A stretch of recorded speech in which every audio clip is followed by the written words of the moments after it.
Hello, everybody, and welcome to The Power of Words, How Social Ideologies Impact the API Community. My name is Jessica Park, and I am the president of the USD Asian Pacific American Law Student Association. I'm honored to have you all here today to join us in this dialogue.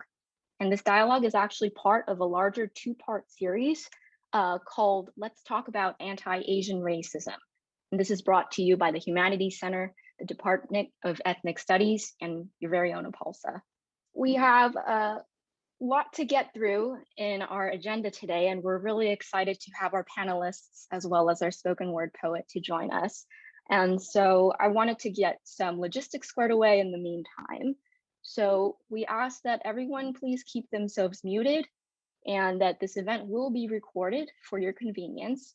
And we'll provide an email address for anyone who you may know who may have wanted to attend the event, but were unable to due to timing constraints, and we'll be sure to get that disseminated accordingly.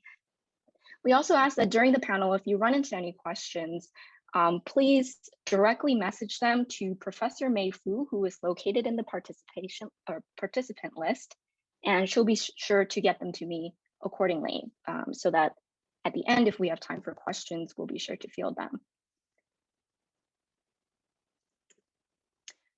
At this time, I'd like to thank many of our co-sponsors who made this event possible. We'd like to thank you so much for just dedicating your time and your solidarity and your support to events such as this that promote API voices. And we look forward to continuing to work with you throughout this year or what's left of this year and into the many years to come. So thank you again to all the people listed here. Before I begin, I wanted to actually talk about the purpose of this event, which I might have slipped over in the slides. Here we go. Along with the points that are listed here, I wanted to mention that the API community has been largely invisible throughout the narratives of US history. The current pandemic and the former administration further proliferated anti-Asian sentiment by associating the origins of COVID-19 with the API population. Asian hate crimes have spiked 150% since the pandemic began. Unfortunately, this anti-Asian sentiment is a long-standing part of our nation that has been unrecognized for far too long. Some examples of this include People versus Hall in 1854, where the California Supreme Court reinforced racism by ruling that people of Asian descent could not testify against a white person in court, virtually guaranteeing that whites could escape punishment for anti-Asian violence. And there were Japanese internment camps during World War II, KKK attacks against Vietnamese shrimpers in the 1980s, and the murder of Vincent in 1982 because of the sentiment at the time that Asian people were stealing auto industry jobs. The recent surge in anti-Asian violence has evoked a powerful response from the API community. This event contributes to the current movement by highlighting the true power of words, how it shapes in social discourse, and its life and death consequences. I would now like to introduce our spoken word poet of the evening, Viet Mai. Viet is a social innovation strategist from San Diego, California, who helps groups build peace and design impact through culture and conversation. In addition, he is a career educator and spoken word artist, program facilitator with the Village of Promise Collective Mentoring Program, co-founder of Vinci Incorporated, creator of the Like-Hearted Method, and a Gen V Rise San Diego Urban Leadership Fellow. And at this time, he will be opening us up with his spoken word poetry called Fallen Leaves. Take it away, Viet. My grandmother died, and I don't even know how to cry about it. I was too busy working, too busy playing Halloween. I was just trying to create a future that I forgot about losing my past.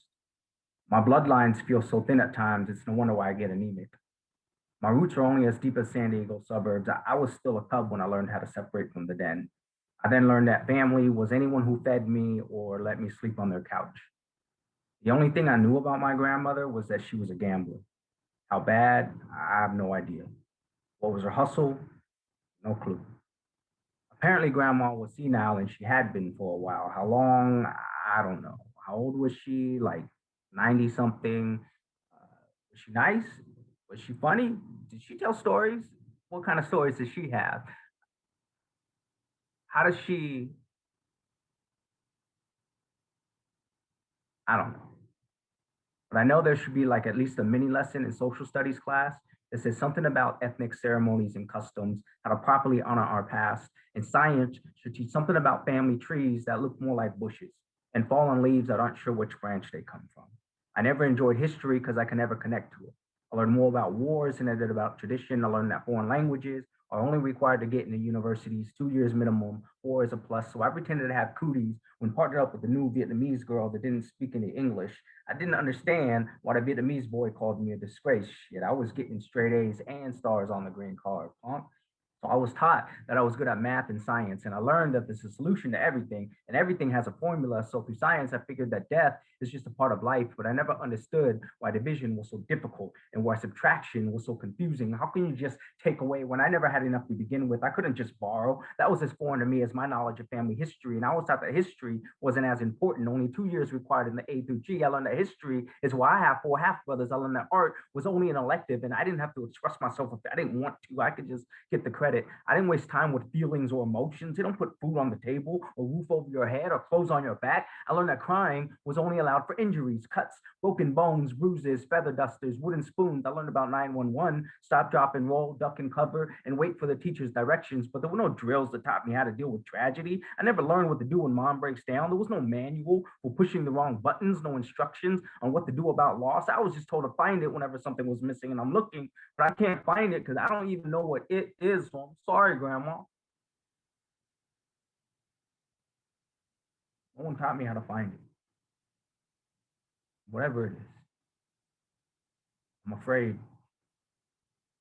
it's gone. Thank you so much, Viet.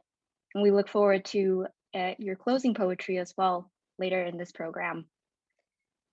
We'll now be moving forward into the panel portion of our event, and I'm very excited to introduce the 2 wonderful attorneys who are joining us today for this panel.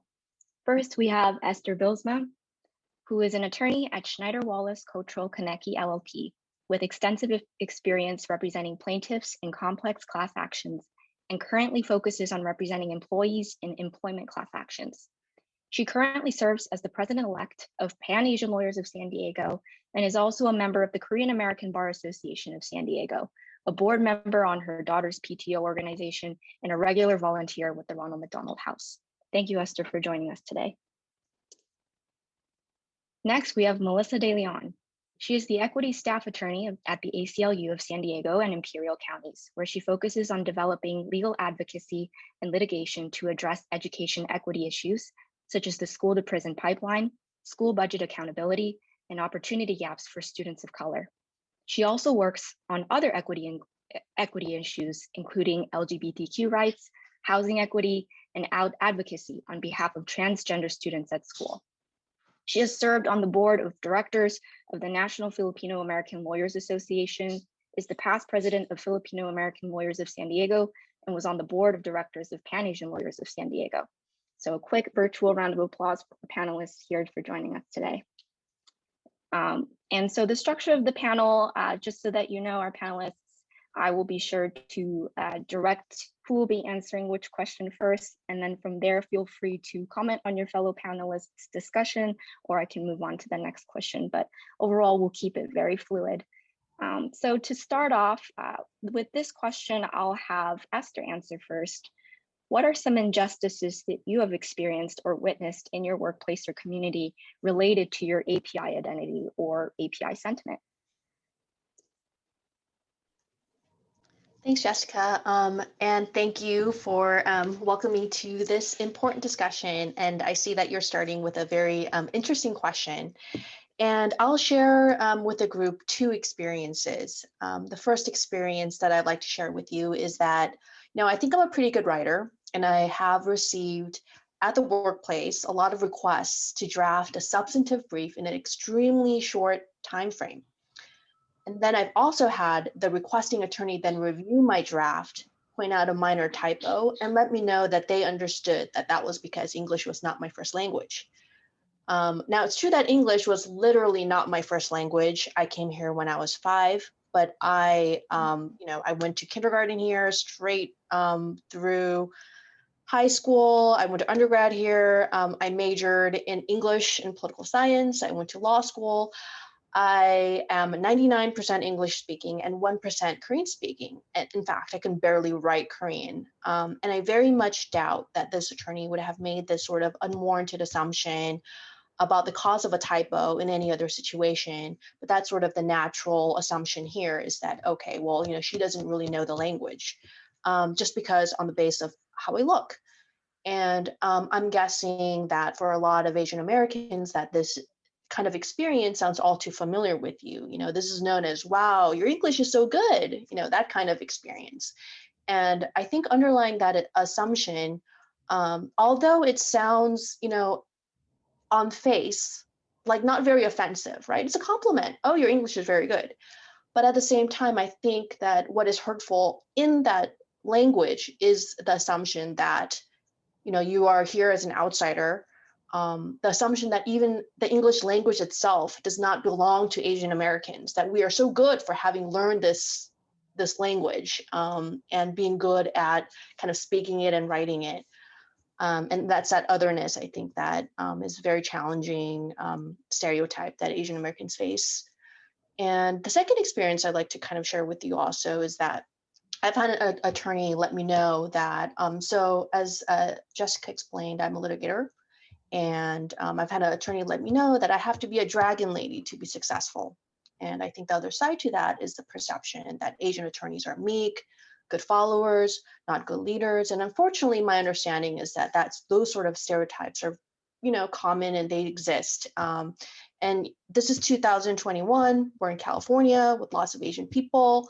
And these types of stereotypes persist and are pervasive here in the workplace. And I can only imagine how these stereotypes also exist in other communities where there are not as many exposure to Asian people. So, all of those things, I think, are part of my experience, being Asian American and being an attorney. Thank you so much for sharing that, Esther. And I particularly resonate with a lot of microaggressions. One of my personal experiences was in undergrad when I did mock trial. A lot of the comments that I would get from judges would be something to the effect of, "Oh, you're much more well-spoken than I would have expected," or "You're much more louder than I would have expected." And so, thank you for sharing your experiences. And Melissa, I want to hand it over to you and pose the question again of, what are some injustices that you have personally experienced or witnessed in your workplace or community related to your API identity or API sentiment? I agree with Esther that it is it's a very large and challenging question to answer, and I think because of the way that because discrimination and racism can show up in so many different forms. And Jessica, you mentioned microaggressions, and so I just that is how I would. That's the first thing that came to mind in answering this question. And just even like the very question of what are you, asked in that exact way. It's an experience I've had my entire life. And I was born in the States. My parents are Filipino. They are from Cavite and Manila in the Philippines, and so I grew up feeling very Filipino, but also and this constant sense of like feeling very othered by that question, and it has come up, and I can't underscore this enough. The level and the occurrence and like the number of microaggressions and at best tone deaf or at worst downright racist questions and comments like became so much more prevalent for me upon entry into the legal profession, and that is just my absolute truth. And I've been a lawyer for 10 years now. That's sort of scary, but I just remember early years in the profession, feeling so overwhelmed by how just white and male it was, and so Esther also having shared the experience of being a litigator, like being a new litigator is so awkward already, and then and I just felt like, and still now, so opposing counsel like inevitably was always, you know, an older white male, and that there was never a sense of ease in those interactions. There were always questions. I always got, what are you? I always got, where are you from? You know, and if that didn't yield the response that folks wanted to get because they don't have the vocabulary to you know, properly ask a question, then it was, where are your parents from? And it's just these deeply personal questions, and that always came up from, and context matters, so always coming up from, you know, white men in the profession. It just added to this sense of like of being othered at all times, particularly when the response was always there's always a response.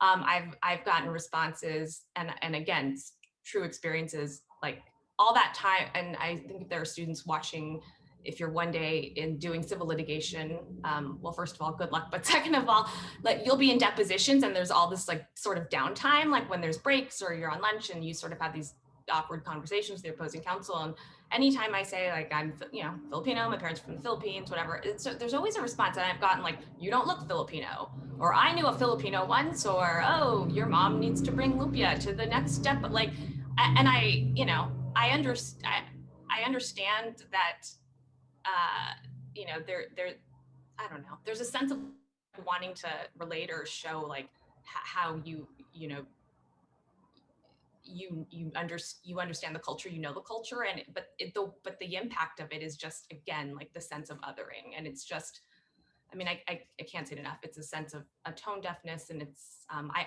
have always often thought like what it would be like if you reversed those questions or that type of interrogation. But yeah, I'm sorry, I'm sort of rambling, because again, it can come.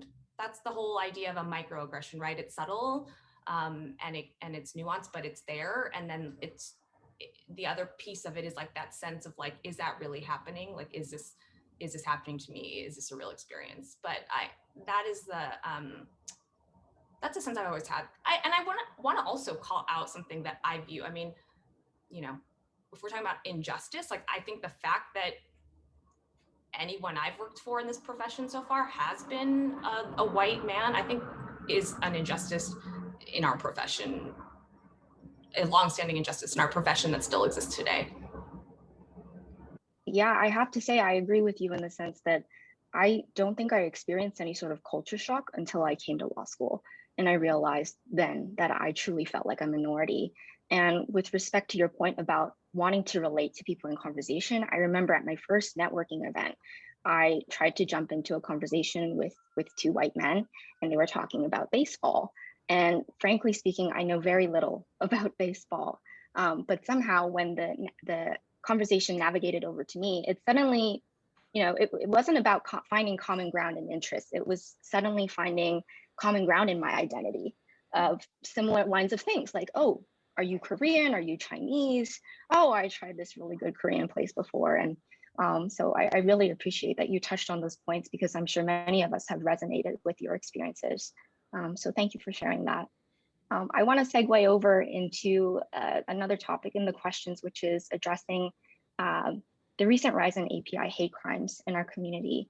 I wanted to ask, I'll start with Melissa for this one. How do you feel that people in your circles, whether it be your professional networks or your personal networks, have responded to the rise in recent hate crimes against the API community?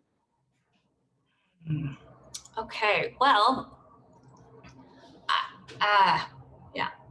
I struggle to answer this question because of how deeply complicated my feelings are. But since the question is, how do you feel folks have responded? I guess the way I'll answer it, and sorry, that's my dog is drinking very loudly right next to me. There's sort of strange noises going on. But I guess I mean, the way I'm going to answer the question is how I wish people would respond and how I want people to respond. And that is with anger and rage and, you know, the devastation and the empathy, and with public condemnation of anti-Asian hate and of all hate and racism, and public resolve to support the API community and all marginalized communities and the victims, and with a real commitment to work towards resolving this deeply embedded problem of racism and treat the problem and not just the symptoms. And yeah, that's how I want people to respond, with sustained action, with clear commitment and sustained action and very public condemnation of anti-Asian and anti-Black and anti-racist discrimination. And I acknowledge that that's hard work, and that is the but that's the work, that is the response I want to see. So if the question is, how do you feel about how, you know, my various groups and networks, professional or otherwise, are responding, you know, I can only answer in like what I truly would like to see going forward. Thank you so much for that, Melissa. And I'll pass the question over to Esther now as well. How do you feel that people in your circles and your professional networks have responded to the recent rise in hate crimes against the API community? Yeah, and I agree with Melissa. I also think that, people have responded in various ways, and I've seen that rage, I've seen the sadness, I've seen the helplessness. I've also seen a lot of action. One thing that I did want to kind of point out, and which I thought was interesting, is that in a lot of sort of dialogue, right, where we're talking about the hate crimes against the API community and harassment and all the things that are, all across this rainbow of all the things that can happen, there always seems to be a moment where we have to start off not just talking about what happened, but almost justifying that it is a hate crime, or that it is a harassment, or that it is that it is a hate incident, that there is prejudice, that there is this anti-Asian sentiment, that the language that we're talking about, the incident that we're talking about, that, it always seems like we're always coming from a place of where we have to sort of prove first that, oh, okay, well, this person, he's just being, he just had this act of violence against him because he was just in the wrong place at the wrong time. It's not because he was Asian, or, it's because the person that perpetrated this crime was mentally insane. It's not because it's Asian. Oh, these women were, murdered because they were sex workers. It has nothing to do with the fact that they're Asian. Oh, when I said this, I was really, doing a criticism of XYZ. I was really talking about Asians or saying anything hateful against them. So it almost seems like that conversation always starts off with Asians being in a position of having to justify like why this is hurtful, why this is harmful. And I find that very difficult and challenging. And and I wish that there was a way that conversation could start with, hey, you know what, to me, it doesn't look like, this is an Asian hate incident or Asian, language that's offensive to Asian people, but please explain it to me, tell me where you're coming from, help me understand, right? And I feel like there's still a lot of work until we get there. And I don't even know how we get there, right? I mean, right now we have sort of the spotlight on, Asian issues because of, the national spotlight on the anti-Asian incidents, but still, I don't know how to get, maybe there's baby steps being made right now, so that people are more open to kind of thinking about these issues, like this discussion that we're having today. But I think that there's still a kind of a gap there where we're still at the stage where we're still trying to prove that these things exist and these things are harmful. And I don't think we're at the stage even where we are, at a point where we can even figure out like what are the next steps, like what can we do, what can we, how can we effectuate like real change. Thank you for sharing that, Esther. And I think that ties in really nicely with Melissa's previous point about how when communities need to work together with us, it's a lot of work. And I think that having conversations about, hey, I'm not an API community member, can you explain to me like why this is harmful, why this is hurtful? That takes work. And I think it's work that a lot of people in our community maybe are too afraid to have or are uncomfortable with because people don't like being wrong. And I think that having dialogues like this and having events like this kind of shed light on the fact that it's okay to be wrong. It's just a matter of how you're willing to change from what you know and how you're willing to regroup on how you view things based on someone else's lived experiences. And so thank you both for sharing your points. And I think they're extremely powerful and helpful. I want to segue over into kind of how words and sentiments in history have impacted the API community. So social ideologies and racial discourse directly impact the lived experiences, life chances, and life opportunities of BIPOC communities.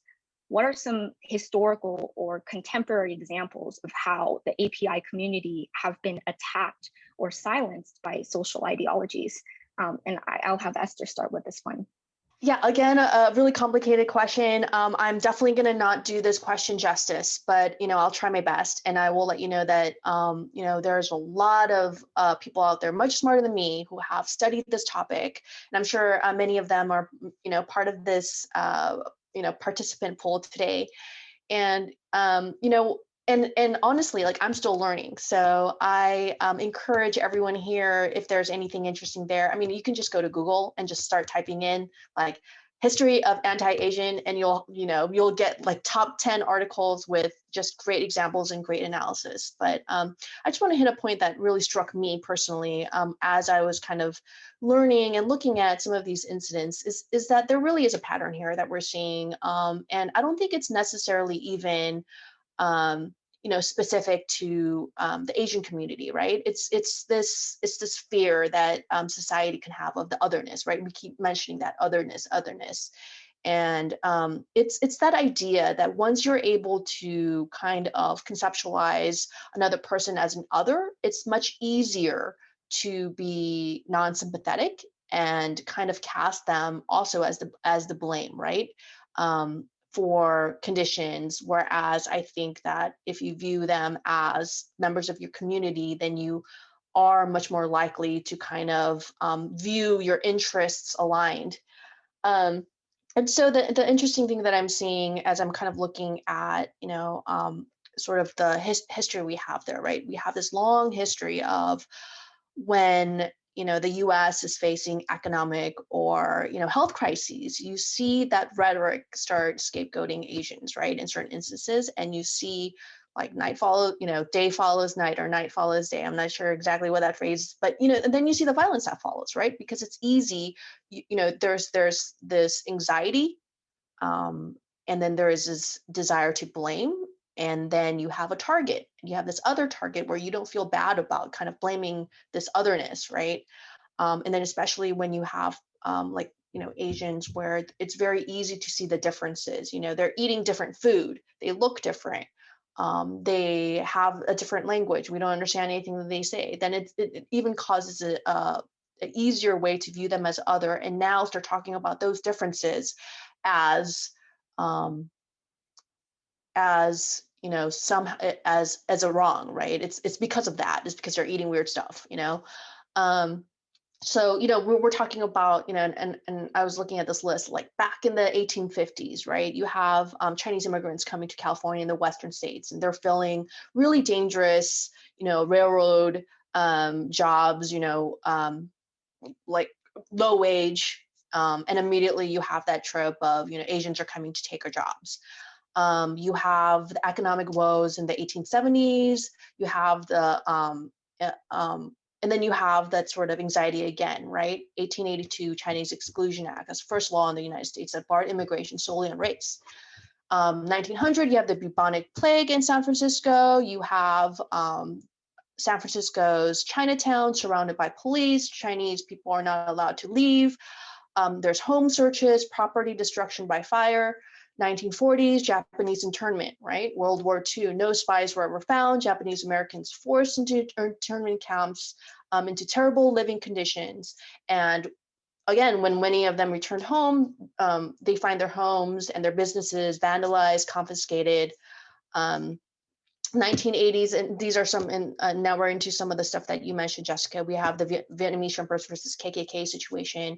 Again, we have this anxiety again of immigrants coming and taking and jobs, right? That's the fear again, taking jobs, and now you have the KKK kind of attacking them and being able to, you know, continue with this sort of fear rhetoric against them because of that whole justification, right? These are people taking jobs. Look, they live different than us. And then you have, you know, the murder of Vincent Chin again. That was another, you know, anxiety, right? That was in Detroit. That was the auto industry, and the anxiety about, you know, the Japanese, you know, taking the auto jobs. And in fact, Vincent Chin was not Japanese; he was Chinese. But I think when those anxieties rise, it doesn't really matter what kind of Asian you are.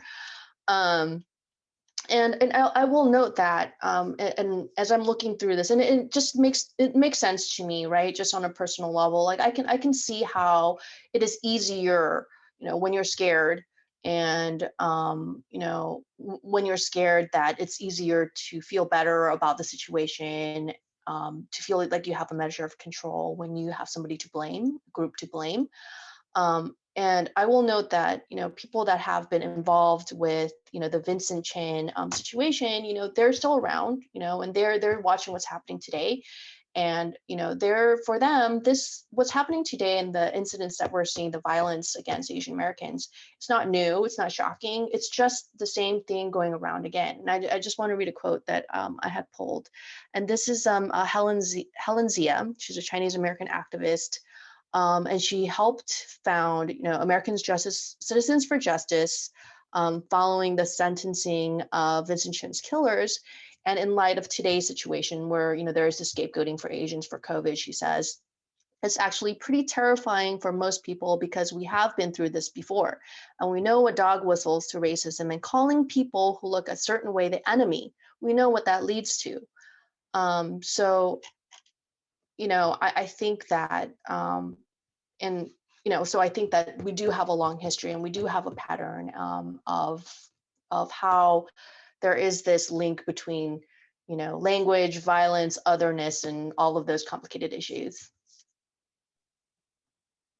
Thank you so much for sharing that, Esther. And I'm sure that many others will agree that you are qualified to speak on this topic. So thank you so much for sharing your words. And I'm going to hand it off to Melissa and see if she wants to add anything to the question of what are some historical or contemporary examples of how the API community has been attacked or silenced by social ideologies. Yeah, I agree, Esther. That was a great answer, I think. And also, Esther, but if you're like me, I sort of share like this sense of like, oh, this is a question that requires so much nuance and there's so much history, and so I think it's a very, I think for me, like even now in this moment, it's a scary question to try to answer, especially like to the like on behalf of like the API community, because it's certainly we're not a monolith, and there's, yeah, I guess so. The way I will, I don't know, I don't know if I'm going to answer this directly. First of all, I like very much co-sign, you know, at every point that Esther made, and I just think, you know, if we're talking about the idea of a social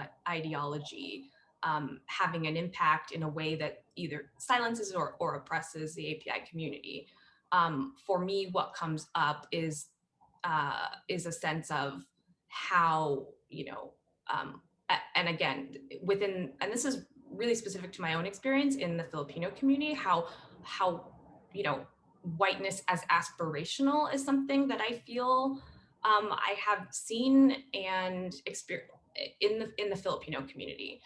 And so that certainly goes back to another, you know, deep, you know, another concept, the myth of the model minority that you know, I don't want to be redundant. Much has been talked about this and debunking what that is as of late. And so, but, you know, I think that has certainly worked to silence folks, to, you know, it hasn't had the impact of, you know, of internalizing you know, white supremacy, of shame, and yeah, I just think generally America has had very limited ways of thinking of Asian American folks. And so this perception of Asians as just the, law-abiding, hard-working, industrious folks, that in itself, was a construct that was an ideology created by the government and rooted in white supremacy and worked and had the impact of, and was done very strategically to essentially denigrate other communities of color and specifically the Black and African American communities. So, but it just really shows up a lot, especially in the Filipino community, where again, I just, that is the ideal. That has been, those were the values that I saw, in within close family and within other Filipino communities I grew up in, and it was, and it has had the impact, I think, of silencing folks, and also, I think, and also robbing them of the opportunity to be, in coalition with other communities of color. Thank you for that, Melissa. Oh, go ahead, Esther. Sorry, Jessica, before you go on, I just want to emphasize, just underline what Melissa just pointed out. I think that is an extremely important point. And I think that, that is a very difficult discussion to have, in the way that I've kind of, my experience that, that discussion happens is you're talking about Asian people kind of being used as a wedge, right, on these racial issues, where it's sort of, they kind of fall into this middle space of like, well, which side are you on? Are you on, the Black side, or are you on the white side? And then there also is the added complication, which I think Melissa's kind of touching on as well, is that, for a lot of it's not like there is no racism or prejudice or, that sort of harmful discourse within the Asian communities as well, right? I think I hope I'm not the only one that has, pretty conservative, I'm trying to say this nicely because it's about family members, but, I'm sure I'm not the only one that has family members that have espoused pretty, harmful views. And these are, Korean immigrants, and sometimes you could be surprised that they are articulating such views that may be, against their actual interests, if you think about it. But, I think that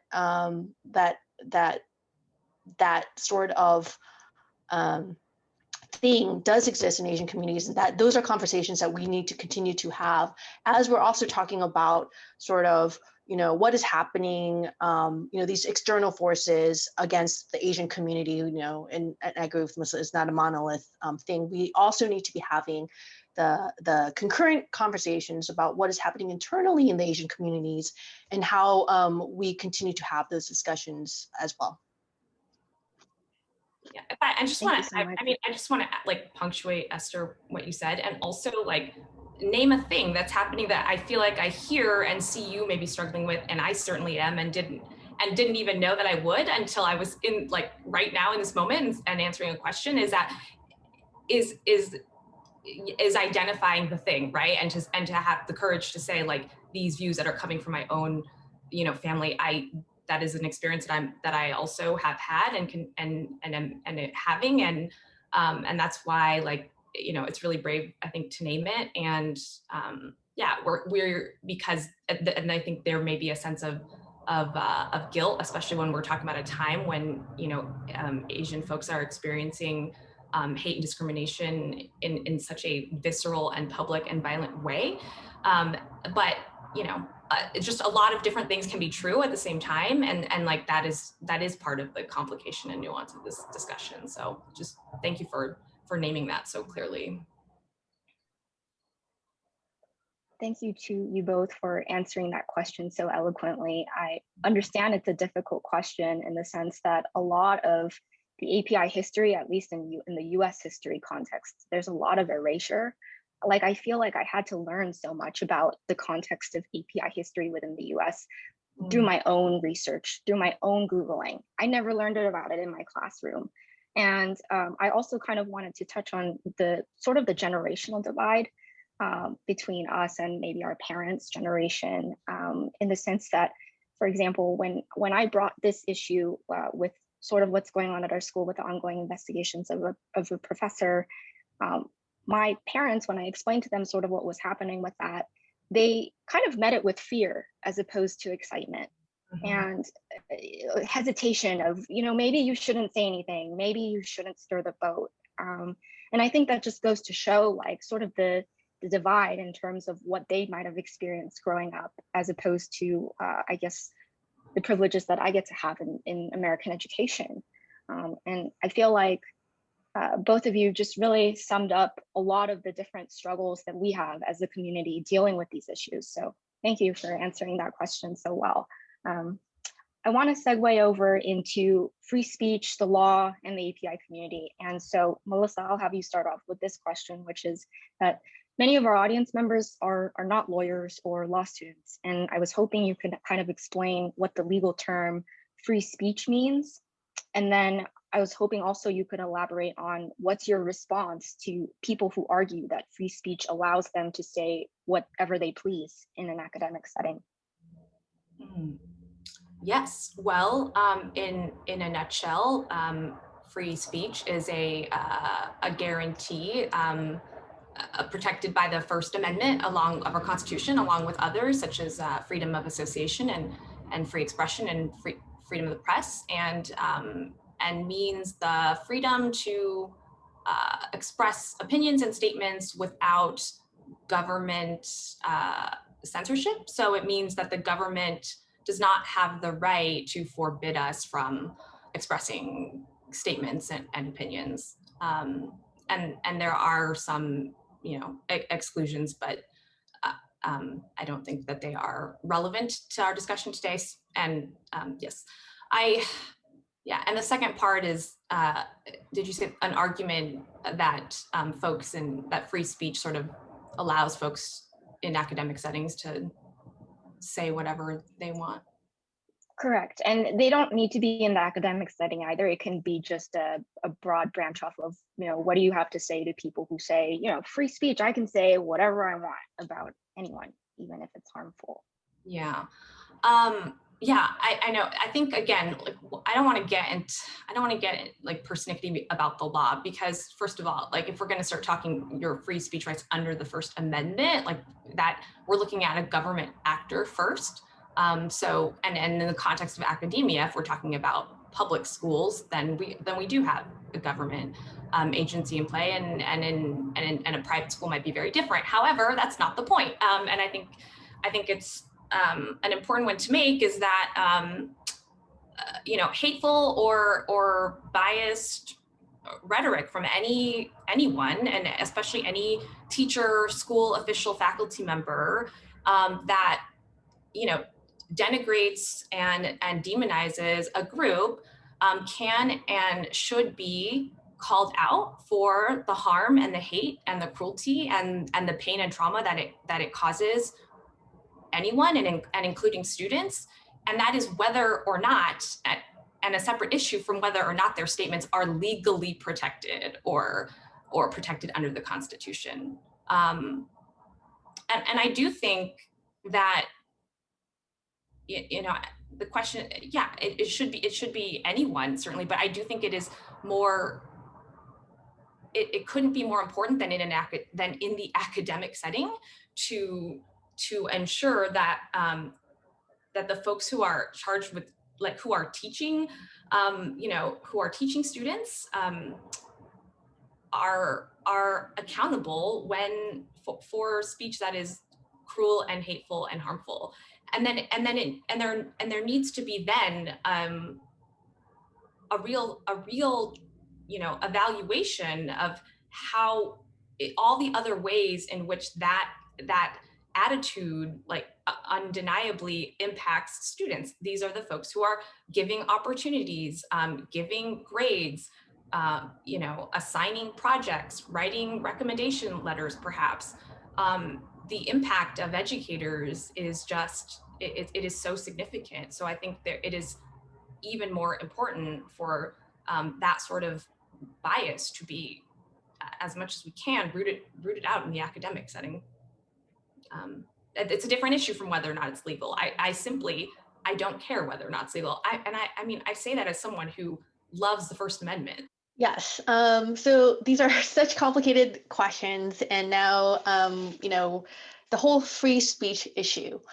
And I appreciate, Melissa, by the way, I agree with everything you said. I love how you ended that part. But so I'll start off by saying I'm cognizant, as I'm sure all of you guys are, that this is sort of a hot button issue. And we see it all the time currently now, where somebody tweets something out and people get really offended. Hey, this is a police officer. Why is he saying this? You know, maybe he should lose his job, or, you know, and then people are like, oh, it's his free speech. You know, you guys are trying to, now I'm totally blanking. What is it? What's the term? What's the term for? Oh, cancel. Yeah, cancel culture and all that sort of stuff, where it's sort of now it's not about saying, hey, what you said kind of sucked. Now it's like, whoa, you're encroaching on my rights, right? And there's this whole sort of like, who's the real victim here, you know, situation. So I'm sure that, you know, you guys are, you know, cognizant that these are all sort of very difficult issues. And when we're talking about speech, right, and we're talking about who's the speaker, who's, you know, who's the speaker, who's the audience, what is the context, what are the words, all of those things raise complicated issues. But as Melissa noted, you know, we can talk about, you know, the legal term free speech all day long. And I could talk about, and actually before, you know, when I was doing federal securities litigation, you know, there was specific liability for, you know, corporate directors and corporations to make false and misleading statements. So clearly, you know, even under the law, there are contexts where, yeah, people have free speech, but it doesn't mean that they're not accountable and there's no sort of responsibility, or there's no consequences for that speech, right? So those are kind of like two different issues. Just because you have free speech doesn't mean that there's no consequences. And then I want to throw in that whole academic setting argument, right? Because that also presents another interesting factor, right, into the mix, is that now we're not just talking about, you know, just this concept of free speech, but then we're also talking about, is there a value to the speech that is sort of, you know, the way that I understood it, right, furthers our academic pursuit, right? And I could appreciate that, right? I mean, so the example that I can think of, right, that the situation that we would not want to be in is if, let's say, we have a group of teachers who are, you know, wanting to kind of discuss different, you know, political viewpoints, and the school says, nope, you could only talk about one viewpoint and that's it, right? And then it's like, well, you know, if you're not allowed to kind of have this discourse, then you're really not in the pursuit of truth. And like, you know, and if you're only allowed to do your investigation or your, you know, laboratory experiment in one particular way, then you're sort of restricting that pursuit of, you know, reasoning and truth and all of those things that we value in academia. But here's the problem, is that,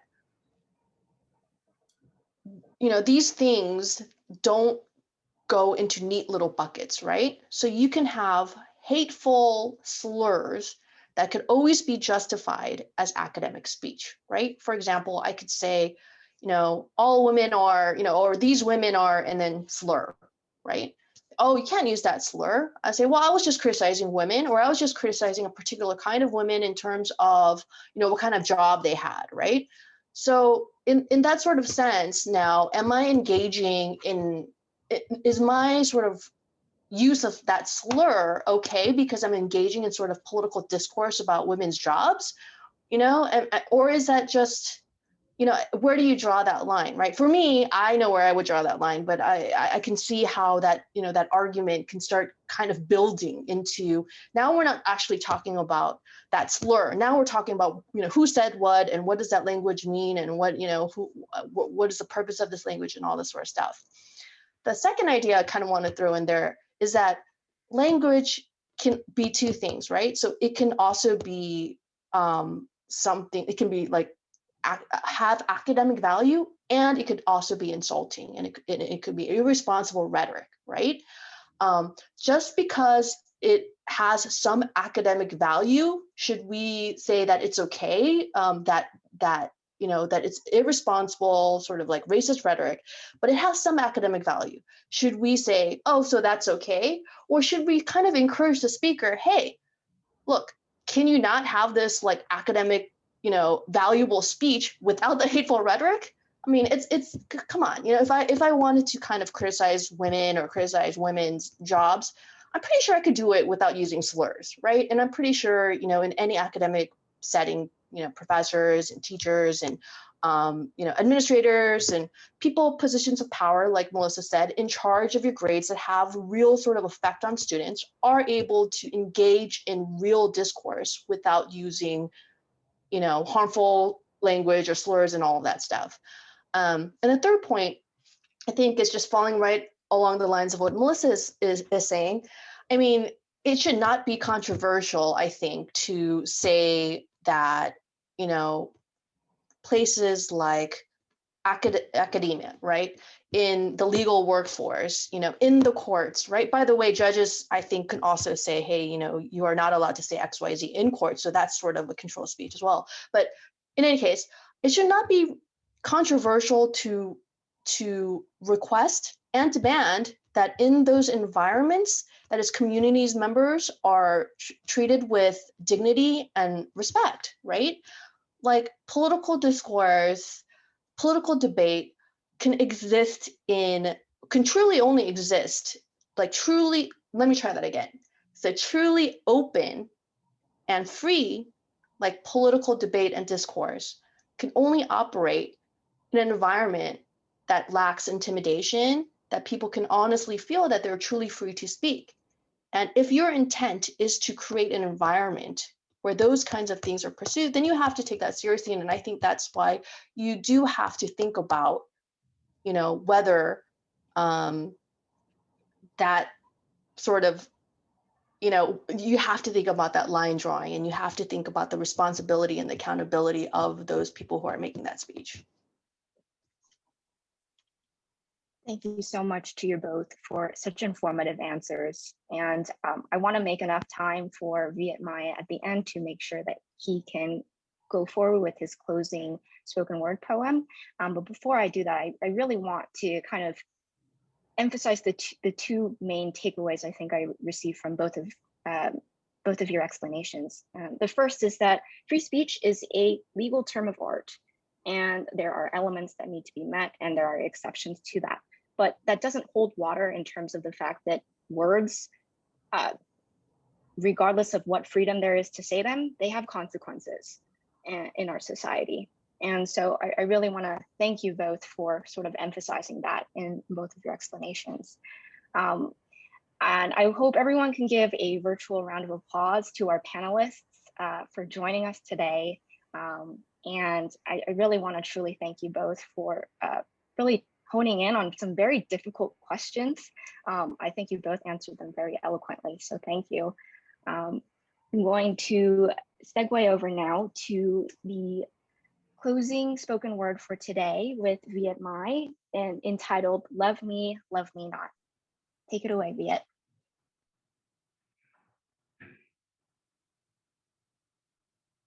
I believe that we are meant to be together. Something tells me that the dream of us just might be difficult to manifest into destiny. It's hard to believe in dreams when reality soaks in and it's raining on parades that march in the face of captive audiences. They applaud the idea of us. But the thought of us slips their minds as we pass between lines of doubt and cynicism, and the skepticism is contagious because I too am plagued with sketchy images of caricatured fallacies. So am I falling for a false hope of a United States of a marriage type relationship? Perhaps my visions of happy matrimony are distorted from bearing witness to adulterated behavior. Regardless of the random rumors that surround us every day, I still can't help but feel the true mass appeal was meant for me. And maybe my jealous tendencies are playing make-believe and trick me into thinking I'm being pawned as another fallen soldier with a wounded heart and scars that mark a lifetime of verbal battles. So I'm trying to figure out our past disputes and growth or differences. And I know it's difficult. When you tell me that you love me, I want to believe you. Even though I got tainted thoughts of you only playing mainstream and catering to foreign policies that never bothered to see what you mean to me. I want to believe that you love me the way love was meant to be, unconditional, without restrictions or limitations and boundless of barriers that distract us from being us. So I want to reinvest in the possibility of us. I went about it all wrong at first when I bought a 2-bedroom, 2.5 bath in an affluent neighborhood just so I could fit in with your desires. I give a portion of my wages to your well-being each paycheck, but each day gets more demanding. And honestly, I can't stand seeing financial hardship while knowing your history of impulsive expenses spent on credit. And I wish I could rescue you from recession with bailout funds, but I mean, I bought a Toyota instead. Because at 2 to 4.50 a gallon, your economy falling, somehow I knew I'd be driving the extra mile just to keep up with it. I want to stop flattering with false feelings of infatuation and believe in love again. Instead of inaccurate accusations of getting fucked again, you still want to provide stimulus packages to your heart. So our souls can stand on rebuilt infrastructure left over from a corrupt foundation, but I need you to support me whenever I get weak, in sickness and in health, even when I'm not covered with Kaiser from full-time benefits. But how about we resuscitate this relationship and be each other's life support? How about we strengthen our hearts and exercise more on our First Amendment rather than our right to remain silent? I'm trying to mend our wrongs and write them into the Declaration of Us so we could proudly pledge allegiance under a God who knows the truth of how we came to be. So let me protect your honor.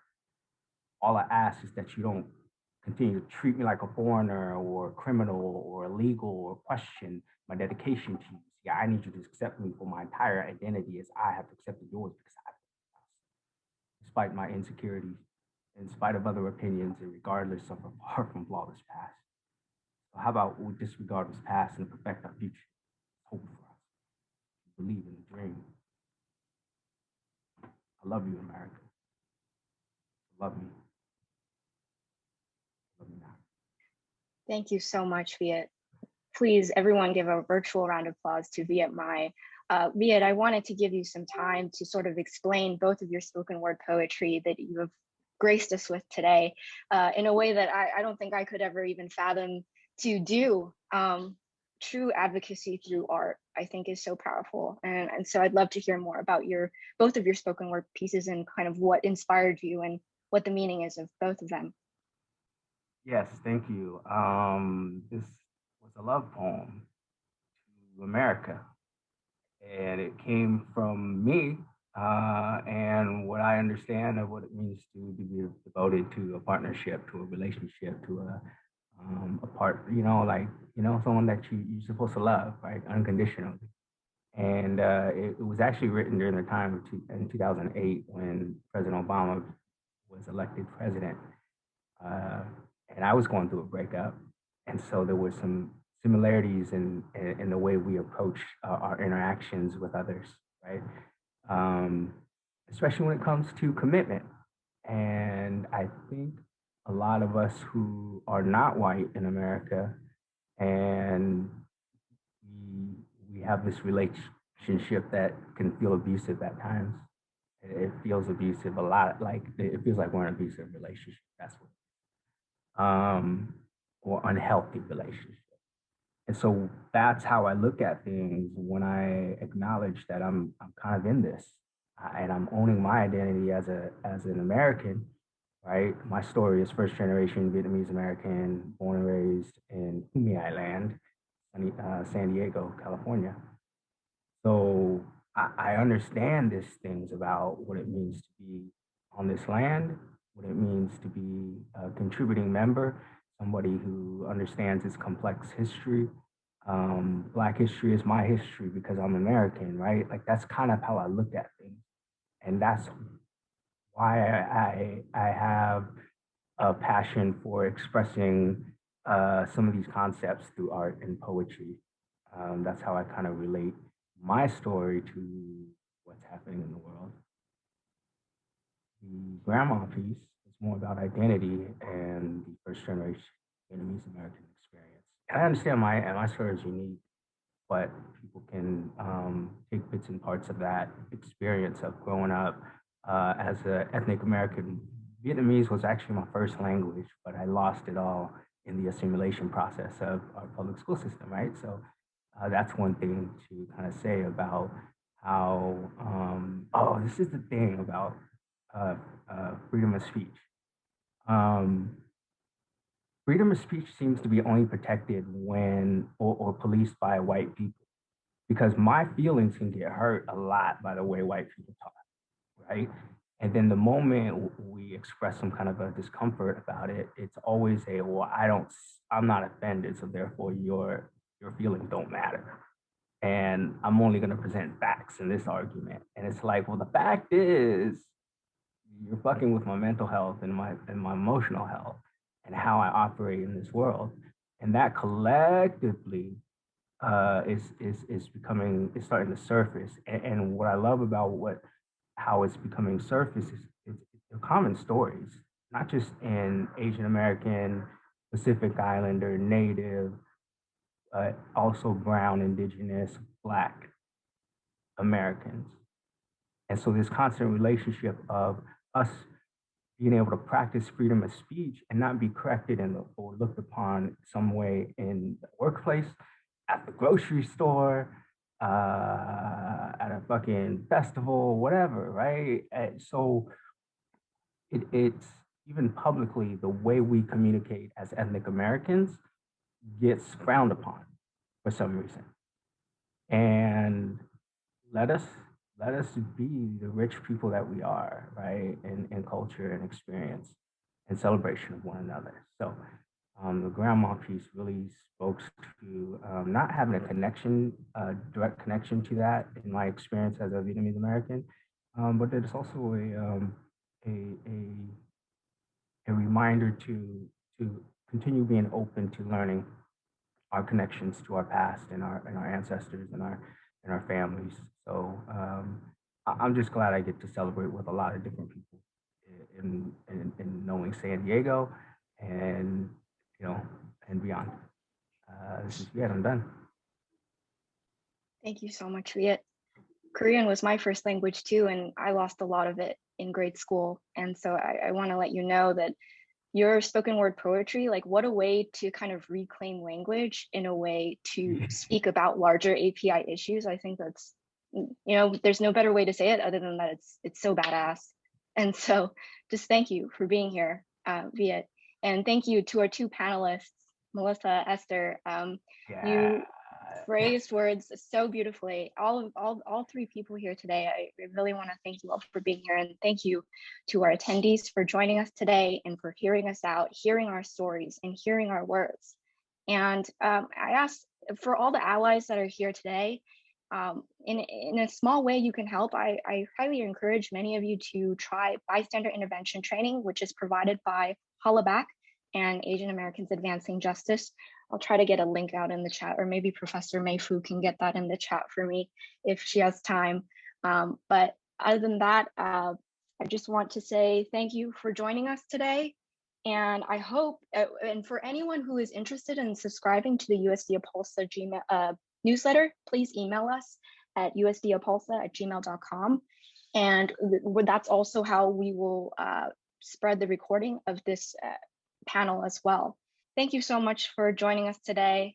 Thank you to all who support us, and I really appreciate you all being here.